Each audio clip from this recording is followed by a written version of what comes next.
ညီမလေးပါညီမလေးအေးကြည့်တယ်ဒီမှာချူရီရဲ့မမီကိုပဲလိုက်ရှာ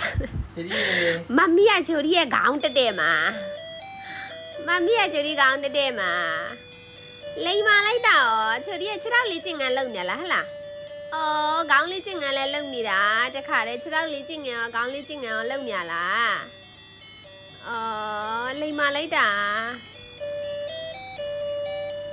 နလာကြော်ပြီဆိုလို့ရှိရင်လေခြေထောက်လေးကျင်ငန်းလေးတွေခေါင်းလေးကျင်ငန်းလေးတွေစပြီးတော့လုံလို့ရပြီပေါ့နော်သူတို့ခေါင်းလေးတွေဟိုဘက်ဒီဘက်လှည့်ဖို့ပေါ့နော်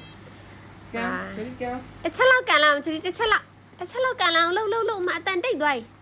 အားနဲ့ကန်လေအားနဲ့ကန်ချူရီအားနဲ့ကန်အင်းဆိုအားနဲ့ကန်လှုပ်မမြဲကန်လေမရောက်သေးဘူးအားနဲ့ကန်မရောက်ကန်မရောက်သေးဘူးကန်မရောက်သေးဘူး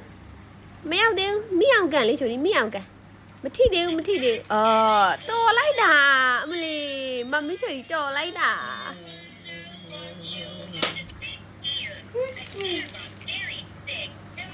နောက်ခုကန်အောင်ချူရီတချင်းလာတော့မရောက်ကန်ချူရီမရောက်ကန်အားနဲ့ကန်အော်တော်လိုက်တာချူရီအဲ့အစိမ်းအောင်ပဲကြိုက်တယ်နော်အဲ့အစိမ်းအောင်ပဲကန်တယ်အများဆုံးသူ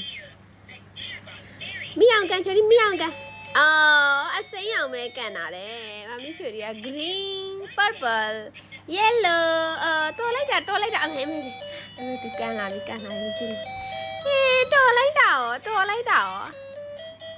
အော်ဟာ